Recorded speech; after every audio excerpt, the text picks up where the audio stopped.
Sementara pemirsa, Dava Algasemi, kiper tim nasional Indonesia U17, pulang ke kampung halamannya di Kabupaten Bekasi, Jawa Barat untuk membuat kartu tanda penduduk atau KTP di usianya yang genap 17 tahun.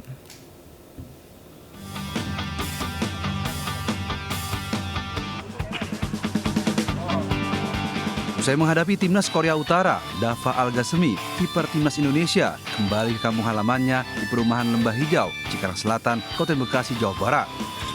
Dava pulang untuk membuat kartu tanda penduduk atau KTP di usianya yang genap 17 tahun. Dava Algasemi mengikuti proses pembuatan KTP mulai dari cek fisik dan tes mata hingga rekam foto KTP. Selain membuat KTP, Dava Algasemi juga sempat berbincang dengan Bupati Bekasi Ade Kuswara Kunang. Pemerintah Kabupaten Bekasi mengucapkan terima kasih kepada Dava karena telah mengharumkan nama baik Kabupaten Bekasi di kancah internasional setelah membawa timnas Indonesia masuk ke Piala Dunia U17. Ya, tadi sampai habis pulang sekolah langsung ke sini KTP di Bang, tadi prosesnya apa aja, Bang? ya, di proses ya seperti biasa buat KTP, tapi ya dipermudah di Bupati. Saya berapresiasi dengan apa yang diraih oleh persepak bolaan, dan di sini juga ada Bapak Tama yang perwakilan U14. Kedepannya harapan saya persepak bolaan ini terus berkembang. Dava Algasemi juga berkunjung ke Stadion Wibawa Mukti untuk memberikan motivasi kepada anak didik sekolah sepak bola SSB se-Kabupaten Bekasi. Dari Kabupaten Bekasi, Jawa Barat, Didi Junaidi melaporkan. Ya, Kevin dan juga pemirsa, kita ke informasi kuliner nih, Kevin. Berkunjung ke Yogyakarta akan semakin berkesan dengan menikmati kuliner tradisional yang unik dan juga pemandangan bentangan Sungai Progo serta keindahan perbukitan Manoreh. Ya, benar sekali nih Anita, seperti di salah satu resto di kawasan Sleman, pengunjung akan dimanjakan dengan sajian udang gajah bakar, unagi bakar, serta kari ikan bawung yang semuanya tentunya lezat.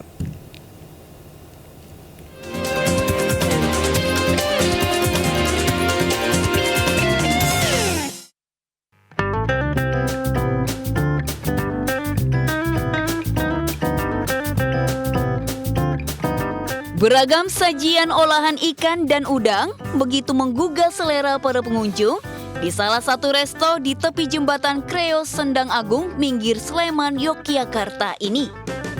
Dengan konsep indoor maupun outdoor, pengunjung dapat menikmati kelezatan sajian kuliner unik dan langka. Di antaranya udang gajah bakar, unagi bakar, udang raja, dan kari ikan bawung jumbo. Udang gajah bakar merupakan udang air tawar berukuran jumbo yang dibakar dengan tambahan bumbu pilihan. Sedangkan unagi bakar merupakan ikan sidat air tawar yang lembut dan lezat. Sementara ikan bawung kari diolah dengan bumbu kari spesial yang begitu nikmat disantap saat hangat. Untuk porsi di sini jumbo semua, tapi untuk rasa pastinya sangat medok karena rempahnya sangat banyak sekali di sini. Pemandangan alam bentangan Sungai Progo dan Jembatan Kreo yang menghubungkan Kabupaten Kulon Progo dan Sleman, serta keindahan panorama perbukitan Manoreh selalu setia menemani pengunjung bersantap. Dari Sleman, Yogyakarta, Gali Wisma, iNews melaporkan. Informasi tadi paket komplit ya, Kevin ya. Betul. Kayaknya kulinernya juga lezat, ditambah dengan pemandangan view-nya tuh yang luar biasa indah banget. Benar, kayaknya abis ini kita rencanakan untuk berkunjung ke Yogyakarta deh Anita. Kayaknya harus wajib dicoba nih. Langsung kita ke sana ya. Nah, Oke. selanjutnya nih pemirsa, Selanjutnya ada apa, Kevin? informasi terkait dengan budidaya bebek Mandarin nih Anita.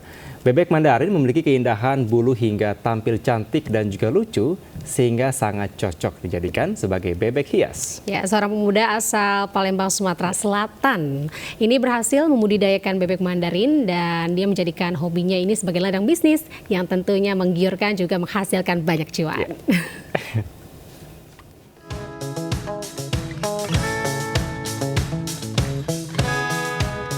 Bebek Mandarin saat ini kian melejit dan menjadi koleksi para pecinta hewan hias.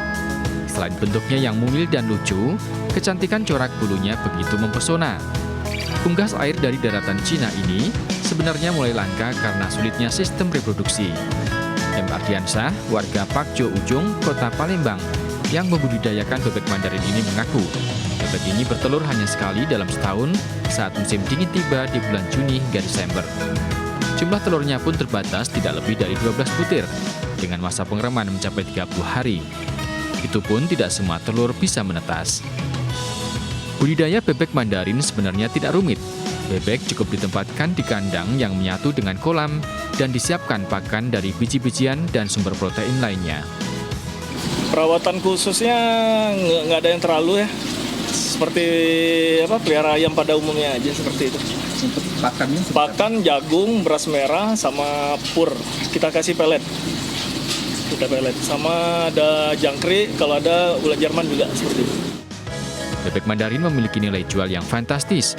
Sepasang anakan bebek Mandarin dijual di kisaran 6 juta rupiah.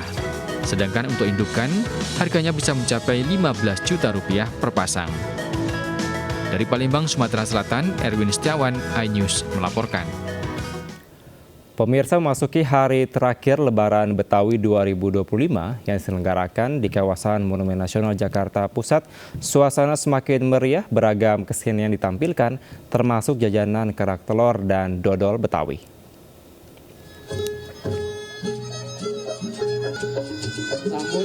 Kedua Lebaran Betawi ini ditampilkan kesenian lenong, tanjidor, topeng belantek, ondel-ondel hingga atraksi silat Betawi. Tak hanya itu, berbagai makanan khas Betawi turut disajikan, kerak telur sampai dodol Betawi. Tema yang diusung menyongsong 5 abad dengan semangat memperketat kearifan lokal masyarakat Betawi. Dengan tekad budaya Betawi harus menjadi tuan rumah di tengah keanekaragaman masyarakat Jakarta.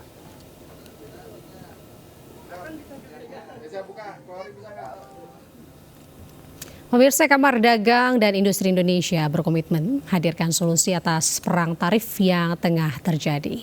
Hal ini disampaikan Ketua Umum Kadin Indonesia Anindya Bakri saat menghadiri acara Halal Bihalal di Balai Sudirman, Jakarta Selatan.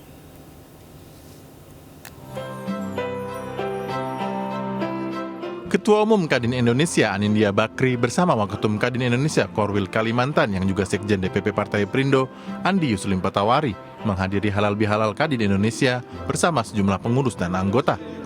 Agenda yang digelar di Balai Sudirman Jakarta ini untuk mempererat tali silaturahmi dengan para pelaku usaha di seluruh Indonesia serta berkolaborasi dalam membangun bangsa. Selain itu juga dibahas sinergi serta solusi dari dampak perang dagang Amerika dan China. Pemerintah akan menemukan solusi dengan Amerika sehingga trade atau perdagangan kita akan lebih seimbang. Nah, tugas kita di Kadin bersama teman-teman mengantisipasi dalam 60 hari ini akan ada kesepakatan. Nah, mudah-mudahan hasilnya baik, tarifnya tidak terlalu tinggi, yang paling penting kompetitif dibanding negara-negara lain di ASEAN. Kita tidak bisa menolak importasi karena negara-negara berkembang juga punya industri, tentu mencari pasar.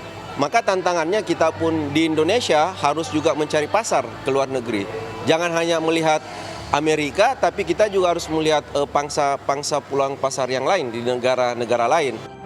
Berkomitmen dan menemukan peluang pasar di negara-negara lain, Kadin juga menekankan pentingnya menjaga kualitas produk dalam negeri. Sementara itu, guna menarik kehadiran para investor, kepastian hukum di Indonesia juga perlu ditingkatkan agar target pertumbuhan ekonomi 8% tercapai. Dari Jakarta, Dilami Aulia, Oki Mahendra, iNews melaporkan.